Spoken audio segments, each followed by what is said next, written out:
రా కటింగు పందెంలో నేను గెలవలే అన్నావుగా చూడు. పాట మధ్యలో నువ్వు పని చేస్తుంటే మరో 10,000 వచ్చిండేవి. ఏమిటా పని? మధ్యలో నువ్వు పాట ఆపేస్తుంటే జనం అంతా చందాలేసుకుని మరో 10,000 ఇచ్చిండేవారు. అదే మరి మన క్యాష్ లో కుళ్ళు అంటే. నేనంత ఘోరంగా సంగితే భవాని ఎందుకు ఓడిపోతుంది? నిన్ను గెలిపించడానికి భవానీ కావాలనే ఓడిపోయింది. ఎందుకు? నిన్ను ప్రేమిస్తున్నందుకు.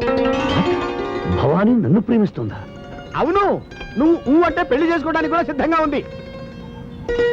వాళ్ళ అమ్మగారు కూడా నువ్వంటే చాలా ఇష్టపడుతున్నారట. ఎలాగైనా నిన్ను అల్లుని చేసుకోవాలనుకుంటున్నారు.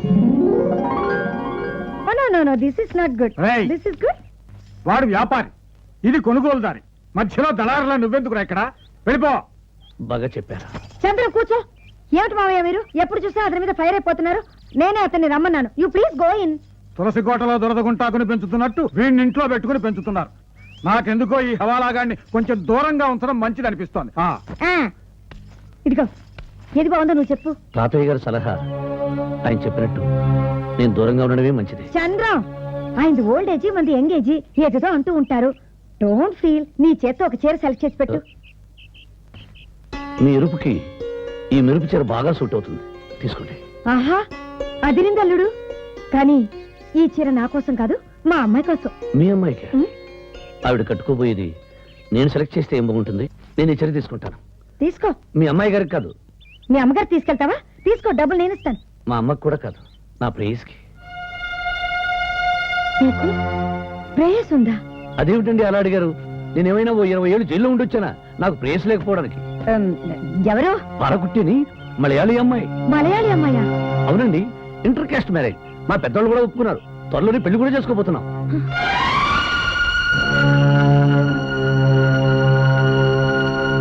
నేను వెళ్తాను, డబ్బులు కట్టేయండి. ఏమిటి కట్టేది? తమలపాకుల కట్ట. నువ్వు పాలకుట్టిలకి బెరుకుట్టిలకి చీరలు తీసుకెళ్తే నేను డబ్బు ఎందుకు కట్టాలి? మీరేగా ఇస్తాన్నారు. మీ అమ్మగారికి తీసుకెళ్తున్నామని ఇద్దాం అనుకున్నాను. ఆయన కోరుకున్న దాన్ని ఆయనకి ఇవ్వడం ధర్మం కాదనుకున్నా ఇవ్వు. అది ఆయనకి పెళ్లి కనుగ్గా ఇచ్చామనుకుందాం. పాలకుట్టి ఎందా సరే. ఇదిగో ఈ నెల జీతం. థ్యాంక్ యూ సరే. బై నీకోసం పట్టు చీర తీసుకొచ్చా.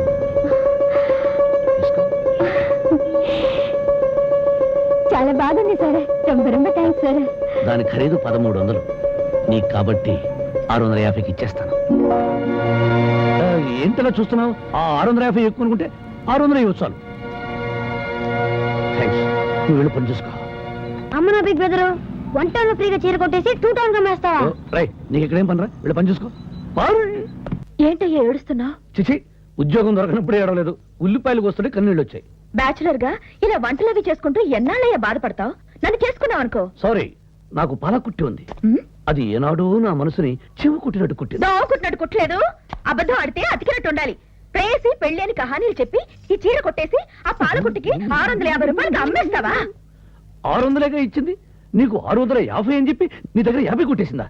ఎంత మోసం, ఎంత దగా, ఎంత కుట్రా! మోసం దగా నీది. ఎందుకు ఏ నాటకాలు? నేనంటే నీకు ఇష్టం లేదు? లేదు. నువ్వు నన్ను ప్రేమించడం లేదు? ముమ్మాటికి లేదు. నా మీద ఒట్టేసి చెప్పు. ఏమిటండి ఇది? ఒంటరి పని చేసి చేయబట్టుకుంటారు. ఎవరైనా చూస్తే నా బ్రతికేమవుతుంది? అక్కయ్య గారు, అక్కయ్య గారు, అక్కయ్య గారు! వాళ్ళు లోపల ఉన్నారు. ఇలా మెల్లిగా పిలిస్తే వినపడదు. అమ్మా, నాన్నా! గట్టిగా రవకే, వాళ్ళు వచ్చేస్తారు. రావాలనే. దేనికి? కొంపలు ముంచే ఈ జైన్ డైరీ చూపిద్దామని.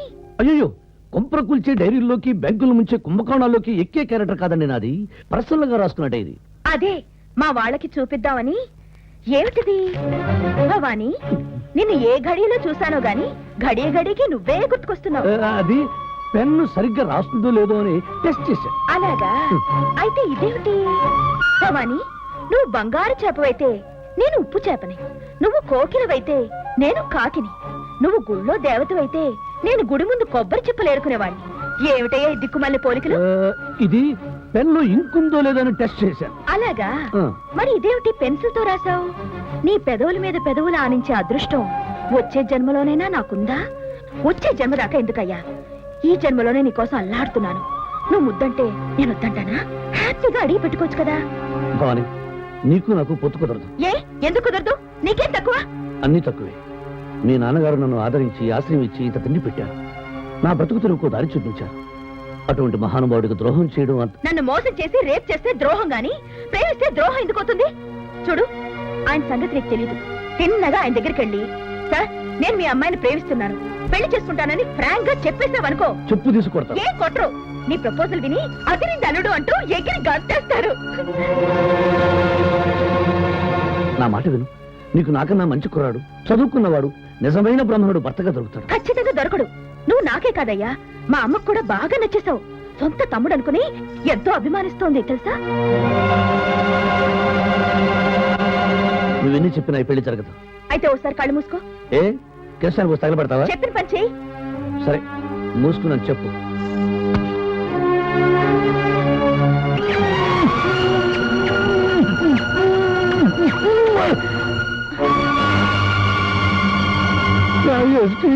మునిగిపోయింది. ఏమైంది?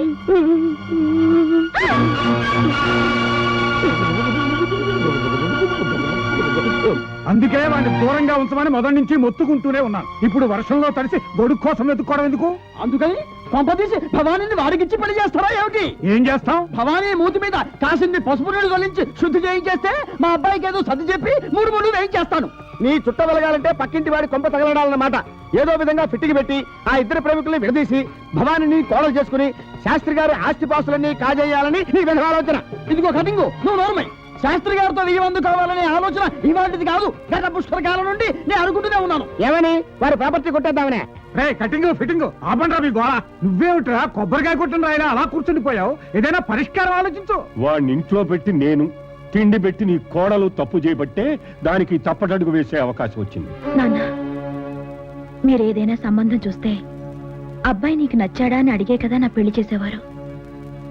నాకు చంద్రు నచ్చాడు, అతనితో నా పెళ్లి జరిపించండి. వాడెవరో, వాడి బ్యాక్గ్రౌండ్ ఏమిటో నాకు అవసరం లేదు. అది కాదమ్మా, పొరపాటు రేపు పెళ్ళయ్యాక వాడు చీటరనో ఫ్రాడనో తెలిసిందనుకో. దిద్దుకునే ఓర్పు, సర్దుబాటు చేసుకునే నేర్పు నాకున్నాయి. నేను పరమేశ్వర శాస్త్రి గారి కూతుర్ని.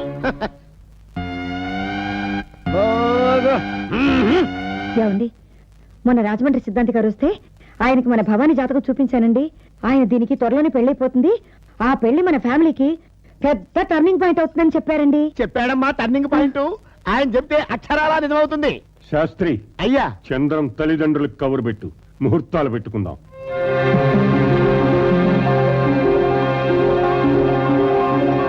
శాస్త్రి గారు. ఏమిటి శర్మ గారు? ఏవో స్కీములు చిట్ ఫండ్స్ పెట్టి ప్రజలు మోసం చేస్తే మీ అబ్బాయిని పోలీసులు అరెస్ట్ చేశారట కదా? శిక్షే, అదంతా ఒట్టిది. గిట్టన వాళ్ళు పుట్టించిన పుకార్లు, మీరు నమ్మకండి.